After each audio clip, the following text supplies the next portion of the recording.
화낼 수 있다.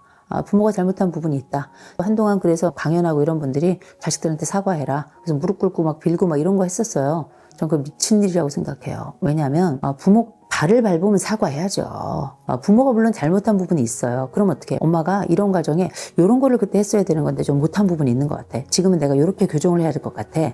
이런 얘기는 가능하겠죠. 부모 자식 간에도 위계라는 게 있는 겁니다. 저는 부모는 부모고 자식은 자식이라고 생각해요. 프렌드 데디, 친구 같은 아버지, 프렌드 맘이, 친구 같은 엄마 좋거든요. 내가 할 수 있는 역할 중에 하나를 그렇게 선택하는 거예요. 부모가 위계 없이, 위아래 없이 아이들을 그렇게 경우 없이 키우잖아요. 효 이런 게 문제가 아니고요. 인간이 잘못됩니다. 부모는 부모 역할하고 자식은 자식 역할 하는 거예요. 옛날에 오래된 영화 중에 권상우하고 김하늘이라는 배우가 동갑내기 과약인가 그런 게 있었어요. 거기서 김하늘 배우가 하는 얘기가 있습니다. 너는 학생이고 나는 선생이야. 이거 되게 중요한 거예요. 나는 부모고 넌 자식이야. 이걸 선명하게 해야 돼요. 그거 경기 딱 무너지잖아요. 그럼 어떻게 독립성을 확보해야 될 것인가? 이 독립성이라고 하는 건 모든 가족의 숙제이고 모든 가족이 함께 고민해야 될 주제라고 저는 생각을 해요. 더군다나 아이들이 적어지면서 금이야 오기야의 엄마 아버지가 아이를 위해서 전심으로 뛸 뿐만 아니라 모든 것들을 다 해주는 그런 성장 과정을 살았던 세대들이 이제 성인이 되어서 자기의 독립성을 나중에 가서 뭐라 그러냐면 엄마 아빠가 나를 이렇게 키웠잖아요. 이렇게 얘기를 해요. 진짜 전 정말 쓰레기 같은 얘기라고 생각해요. 그게 뭐 하는 짓이에요? 부모들의 잘못이나 부모들의 실수도 있어요. 왜냐하면 아이들을 이렇게 내가 충분히 받지 못했던 그 사랑과 그 물질적 풍요, 아이를 귀하게 키우고 싶은 그리고 특별하게 키우고 싶은 그 마음 때문에 이 아이에 대한 경계를 없애버린 건 사실이에요. 독립에 대한 경계를 없앤 거예요. 우리가 흔히 이제 훈육이라는 걸 이야기할 때는 훈육의 기준이 해야 될 것과 하지 말아야 될 것에 대한 경계, 울타리, 말뚝 제가 이런 표현을 많이 쓰는데 결국은 우리가 해야 될 것과 하지 말아야 될 것에 대한 경계는 규칙이라고 말할 수 있어요. 어떻게 해야 되냐면 만든 사람이 되게 중요한 역할을 해요. 이 규칙이 잘 유지될 수 있도록 관리 책임도 가지고 있는 거거든요. 훈육자로 부모가 살아간다는 건 이 아이에게 규칙을 주는 걸로 끝나는 게 아니에요. 거기에 따라서 이 규칙을 잘 준수할 수 있도록 칭찬하기도 하고 일종의 처벌을 하기도 하고 그러면서 이 규칙이 이렇게 균형을 맞추면서 유지가 되는 거잖아요. 이 부모들이 처음에 규칙을 좀 잘못 세운 게 있어요. 특별히 정서 규칙하고 생활 규칙을 정말 잘 못 세우더라고요. 애들이 뭐 해도 어떻게 무조건 예쁘다, 잘했다, 너는 잘 될 거다. 잘못한 건 잘못한 거고요. 잘 안 될 건 잘 안 되는 거예요. 말의 경계 속에서 우리가 함께 갖춰야 될 사회적 기준을 깨는 경우, 이거 부모가 잘못한 거고요. 또 한 가지는 요새는 애들이 학원 다니고 막 그러니까 가사 분담도 안 하더라고요. 애가 일단 젖병을 들고 먹을 수 있으면 애 안고 가서 젖병을 싱크대에 휙 집어 던지는 것부터 시작해야 된다고 얘기하는 사람이에요. 그래야 지가 자기 집안에서 멤버로 활동하면서 가정적 책임을 질 수 있는 사람이 되는 거거든요. 그렇게 해서 조금 더 커서 이제 애가 밥 먹기 시작하면 이유식 먹으면 이유식 그릇 집어 던지고 싱크대에 밥 먹기 시작하면 자기 밥그릇 갖다 집어넣고 그 다음에 조금 더 크면은 신발 정리한다든지 아니면 자기 방 정리한다든지 이거 되게 중요하거든요. 이런 기본적인 집안 내에서의 역할을 충실하게 할 수 있도록 도와주어야 이 아이는 사회적으로도 자기의 책임을 회피하지 않고 끝까지 자기 역할을 다 해나가야 되는 거예요. 근데 이런 것들을 부모들이 하지 않았단 말이에요. 너는 아무것도 하지 마. 엄마가 하면 돼. 심지어 도우미 아줌마가 하면 돼. 월급은 뻔한 도우미 아줌마는 왜 이렇게 쓰는지 모르겠어요. 어쨌든 그렇게 귀하고 공주같이 그렇게 왕자같이 나도 그렇게 크고 싶었고 내가 또 그렇게 컸을 수도 있고 내 아이도 그렇게 키우고 싶고 또 그렇게 키우렸을 수 있어요. 그러면 무슨 일이 생겨나면 공주 왕자 밑에는 왕하고 왕비가 있다고 생각하는데 무수리가 있는 거예요. 항상 그 옆에 붙어 있는 건 메이드가 있는 겁니다. 그 생각을 하지 못하고 나중에 이 아이들이 자기가 이렇게 애쓰고 힘쓰고 공들여서 키운 것에 대해서 페이백 서비스 하지 않는다고 펄펄 뛰는데 그거 되게 웃긴 일이라고 생각해요. 또 한 가지 있죠. 내가 이렇게 얘 모든 인생을 좌지우지하고 모든 플랜을 다 짰듯이 나머지 생의 플랜까지 짜려고 하는 부모들이 많이 있어요. 이건 굉장히 잘못하는 거죠. 우리가 아이들 낳아서 그렇게 키우는 키운다는 건 처음에 태어날 때는 이렇게 손을 오그리고 태어나요. 점점 클수록 이 손을 펼치고 이 손을 펼쳐서 엄마 아버지가 이 손을 잡아준단 말이에요. 꽤 오랜 시간 잡아주지만 이 손을 아이가 조금 성장해서 자기 혼자 뛰고 걷고 구부리고 앉고 헤엄치고 매달리고 이렇게 할 시점이 되면 스스로 자기 손을 펼쳐서 친구의 손을 잡는 거예요. 그렇다고 누군가의 연인의 손을 잡고 배우자의 손을 잡고 그 다음 자기 자식의 손을 잡고 잡는 대상이 성장에 따라 달라지는데 이 요즘 부모들이 계속 자식들의 손을 계속 붙잡고 있으려고 그래요. 저는 그거 정말 형편없는 일이라고 생각해요. 인생 규칙을 깨는 일이에요. 자녀의 인생 규칙을. 인생 규칙이 뭐냐면 독립성이에요. 이 자녀들이 부모의 손을 더 이상 잡지 않아도 물론 이게 섭섭한 일이죠. 자식의 손이 얼마나 부드러워요. 자식의 손이 얼마나 온기가 있어요. 그 자식의 손을 잡을 때 기쁨이 얼마나 커요. 부모가 된다는 건 그 자식의 손을 잡을 때의 기쁨도 누려야 되겠지만 그 손을 놓을 때의 아픔도 견뎌야 되는 거거든요. 어떻게 좋은 일만 있어요. 배고플 때 있으면 배 부를 때도 있는 거고 내가 잘 때가 있으면 깰 때가 있는 것처럼 그렇게 자식들과 함께 살아가면서 그 손을 놓고 잡고 싶지만 그 손을 잡지 말아야 될 때도 있는 거예요. 근데 부모들이 아무 때나 이 자식들의 손을 잡고 평생 그 손이 내 손인 양 그렇게 하거든요. 정신 바짝 차려야 돼요. 이거는 부모들의 잘못이에요. 부모들만 잘못이 있는 건 아니에요. 근데 많은 요새 젊은 층들, 자녀들이 상담 현장에서 와서 내 부모가 나를 그렇게 키웠잖아요. 내 부모가 그렇게 키운 게 잘못 아니에요? 제 인생은 처음부터 폭망이었어요. 뱃속으로 들어가야 돼요. 이런 얘기 많이 하거든요. 저는 그 친구들에게 이런 얘기 합니다. 화낼 수 있다. 부모가 잘못한 부분이 있다. 한동안 그래서 강연하고 이런 분들이 자식들한테 사과해라. 그래서 무릎 꿇고 막 빌고 막 이런 거 했었어요. 전 그 미친 일이라고 생각해요. 왜냐하면 부모 발을 밟으면 사과해야죠. 부모가 물론 잘못한 부분이 있어요. 그럼 어떻게? 엄마가 이런 과정에 이런 거를 그때 했어야 되는 건데 좀 못한 부분이 있는 것 같아. 지금은 내가 이렇게 교정을 해야 될 것 같아. 이런 얘기는 가능하겠죠. 부모 자식 간에도 위계라는 게 있는 겁니다. 저는 부모는 부모고 자식은 자식이라고 생각해요. friend daddy, 친구 같은 아버지, friend mommy, 친구 같은 엄마 좋거든요. 내가 할 수 있는 역할 중에 하나를 그렇게 선택하는 거예요. 부모가 위계 없이 위아래 없이 아이들을 그렇게 경우 없이 키우잖아요. 효 이런 게 문제가 아니고요. 인간이 잘못됩니다. 부모는 부모 역할하고 자식은 자식 역할 하는 거예요. 옛날에 오래된 영화 중에 권상우하고 김하늘이라는 배우가 동갑내기 과약인가 그런 게 있었어요. 거기서 김하늘 배우가 하는 얘기가 있습니다. 너는 학생이고 나는 선생이야. 이거 되게 중요한 거예요. 나는 부모고 넌 자식이야. 이걸 선명하게 해야 돼요. 그거 경기딱 무너지잖아요. 아이들은 성장하기 전부터 부모 머리 위에 올라가서 부모 상투를 잡는 겁니다. 부모가 아이들에게 친절하게 대하는 것과 부모 자식 간의 경계를 깨는 건 다른 일이라고 생각해요. 그러면 나중에 이 아이들이 부모의 삶 속에 함부로 침범해 들어와서 막무가내로 하는 거예요. 그렇게 키우는 건 잘못된 거예요. 부모도 그렇게 잘못하는 바가 있죠. 부모도 사람인지라 실수할 수도 있고 아이들에게 이런 얘기를 하면 안 되겠죠. 엄마도 네가 처음이라. 그거 익스큐즈 안 돼요. 애는 더 어려요. 애는 더 어린데 애한테 가가지고 3살, 4살 된 애한테 나도 엄마가 처음이야 하면서 장장 울어요. 어쩌라는 거예요. 그렇잖아요.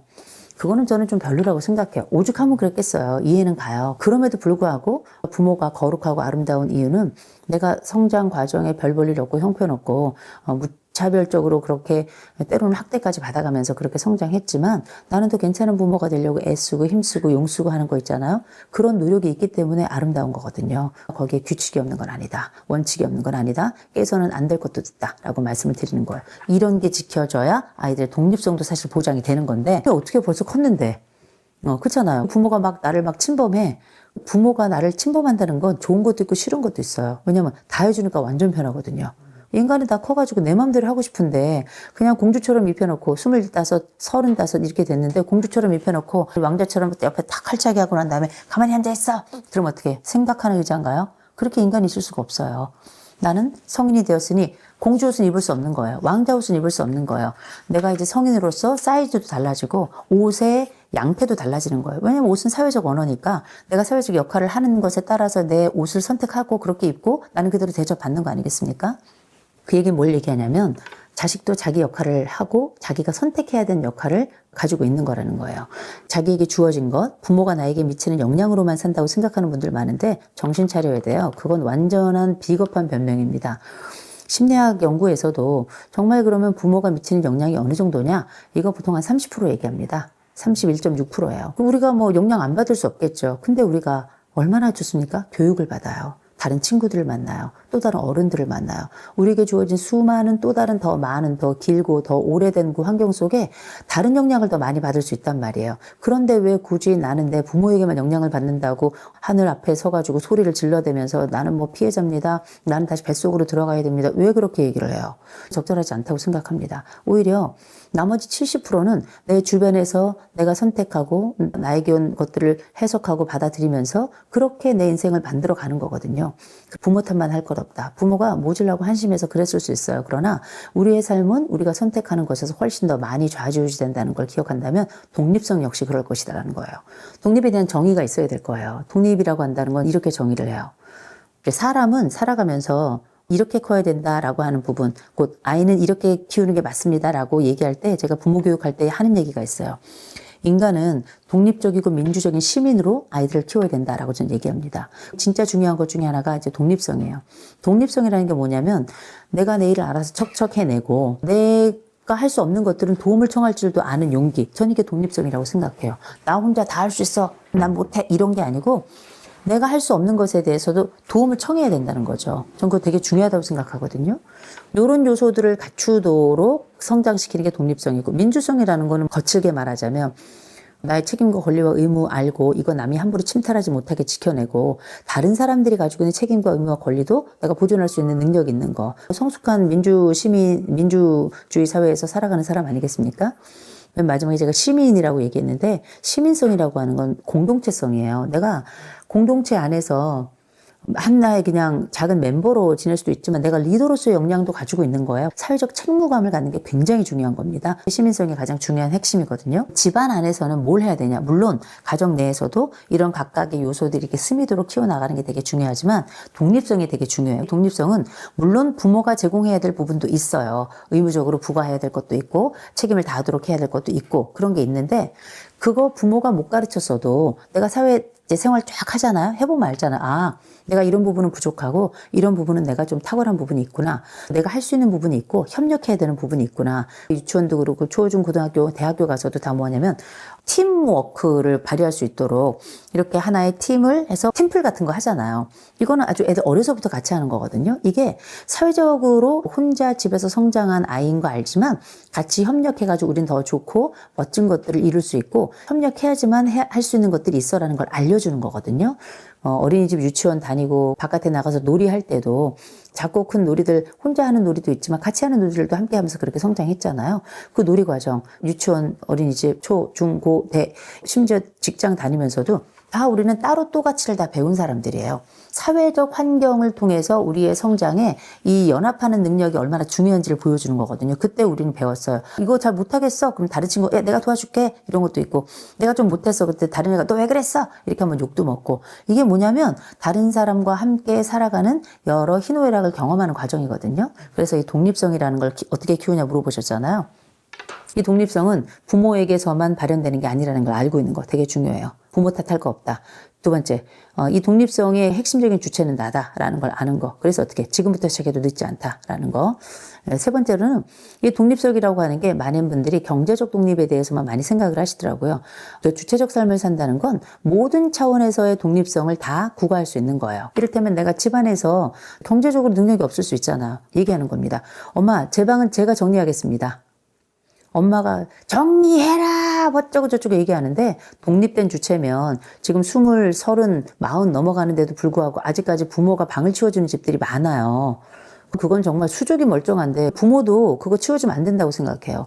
근데 뭐 벌레 나오게 생겼으니까. 그러나 정신 차려야 됩니다. 자기가 성인이라는 걸, 이미 컸다라는 걸. 그리고 이 성인으로서 내가 뭘 해야 되는지에 대해서 눈을 뜨고 거울을 보세요. 이미 충분히 나이 먹고 충분히 늙어가고 있어요. 25세면 성장이 끝나고 그때부터 노화가 시작이 됩니다. 아, 내가 나이가 먹었구나. 집안에서 내가 첫째, 둘째, 셋째, 내가 아이라고 생각하실지 모르겠지만 정신 차려야 돼요. 자꾸 집 밖으로 나오라고 하는 거예요. 내 방 정리는 내가 하는 것부터 독립성의 시작으로 생각하고요. 두 번째로는 직업 찾아야 됩니다. 직업을 찾기 위해서 초, 중, 고등학교 때부터 생각해야 돼요. 내가 어떤 직업을 찾을까? 부모가 나에게 뭘 해줄까가 아니고요. 난 어떤 직업을 찾을까? 당연히 다들 고민하죠. 진지하게 찾을 뿐만 아니라 우리가 어떻게 내가 원하는 직업 다 갖겠어요? 그럴 수 없어요. 이를테면 한 달에 월급을 400, 500 받고 싶겠죠. 내가 20대 초임에 무슨 400, 500 주는 데가 어디 있어요? 그런 데 있으면 저한테도 좀 소개해 주세요. 물론 제가 나이 먹어서 못 가겠지만 그건 뭐냐면 때로는 내가 나라는 사람이 더 특별하고 더 좋은 일을 할 수 있는 사람인 것 같은데 그게 안 될 때가 있잖아요. 내가 할 수 있는 작은 것부터 시작하는 겁니다. 좀 부족하다 싶은 것부터 시작해야 돼요. 나만의 독립적인 영역, 돈도 그렇고요. 매일 아침에 내가 출근하고 퇴근하고 이런 모든 것들이 다 독립적 삶을 살아가는 거예요. 그래서 요는 뭐냐? 제일 먼저 옷 입는 거, 방 정리하는 거, 나만의 직장과 놀이터와 일터 이런 것들에 대해서 스스로 결정하고 거기에 충실히 살아가는 거. 전 이게 독립성이라고 생각합니다. 더 중요한 독립 중에 하나는 아이로부터의 독립이에요. 내가 이제 성인으로 살아가게 될 거 아니에요. 근데 계속 애처럼 구는 분들이 계세요. 자꾸 입에다가 손가락 집어넣고 헤 이러는 분들이 계신데 정신 차려야 된다고 생각합니다. 계속 어린아이처럼 살아가는 분들이 계시거든요. 근데 그건 사람은 원래 누울 자리 보고 다리를 뻗는 거라 내가 아이 역할을 해도 되겠다 싶으니까 그 사람이 아이처럼 행동을 하는 거예요. 아무리 얼굴을 봐도 아이가 아니잖아요. 그렇죠? 제가 만약에 어린아이 짓을 한다고 생각해 보세요. 이거 얼마나 코미디예요. 남들이 이거를 정상적인 상황이라고 보지 않을 겁니다. 근데 본인 스스로도 우리가 항상 살아오던 상황 자체가 어린아이 역할을 해도 문제가 없었기 때문에 그 역할을 계속 하는 거거든요. 사람이라는 게 자기 객관화라는 게 굉장히 중요해요. 내가 이 사회에서 이 나이 먹고 나라는 사람은 도대체 어떤 역할을 해야 될 것인가, 어떤 복장을 입을 것인가, 어떤 말을 해야 될 것인가, 이거 선택하는 게 되게 중요하거든요. 역사적으로 내가 누구인가, 사회적으로 내가 누구인가, 이거 만나는 지점을 우리가 정체성이라고 부르잖아요. 아이덴티티 이런 얘기하는데 이건 청소년기에만 찾는 게 아니에요. 전생애를 찾아가면서 역할은 계속 바뀌고 그 달라진 역할에 따라서 나의 정체는 계속 달라지는 거잖아요. 우리가 기억해야 될 게 있습니다. 점점 나이가 들어간다는 건 옛날 어린아이 짓은 끝내는 거예요. 성장하면서 10대 지나가면서 20대, 30대 이렇게 넘어가면서도 상욕하는 분들도 엄청나게 많더라고요. 정신 좀 바짝 차렸으면 좋겠어요. 그 입에서 그 욕이 나올 때 함께하는 사람들, 함께하는 가족들은 그 사람과 함께 동행하는 사람들인데 도매금으로 넘어가는 겁니다. 되게 중요한 거예요. 욕하지 말고 왜 계절에 맞는 옷을 입고 역할에 맞는 옷을 입는 것처럼 나라는 사람이 성숙한 한 성인으로서 보일 수 있도록 자기 스스로를 꾸미고 자기 스스로를 관리하는 게 굉장히 중요해요. 거기에는 눈빛, 태도, 헤어스타일, 옷 입는 방식, 말하는 방식, 매너 이런 것들이 다 포함되겠죠. 내가 갖춰야 될 일의 능력이나 이런 것들도 당연히 들어가는 거고요. 어린아이로 살아가는 게 아니라 독립된 나로 살아가는 거예요. 양복을 입어야 됩니까? 양장을 입어야 그런 게 아니죠. 스스로 자기 안쪽에 내가 나이 먹어가고 있고 과거 어린 시절 내가 아니라 이제 사회적인 인간으로서 존재한다는 거를 인식해야 된다는 거예요. 객관화라고 부른 거예요. 객관적으로 자기를 이렇게 내려다보면 자기를 애처럼 보는 사람도 있어요. 자기를 큰 성인으로 보는 사람도 있고 사람마다 다른데 분명한 건 나이는 우리에게 늘 절대값이고 이 절대값에 대해서 사회는 값을 치르라고 얘기한다는 겁니다. 독립성에 관련된 얘기라는 거죠. 스스로 자기의 어린 시절, 유치한 시절, 때로는 어리석다 말할 수 있었던 그 시절에서 벗어나려고 하고 더 나은 지점을 찾아가려고 하는 그 노력 자체가 저는 독립성이라고 봅니다.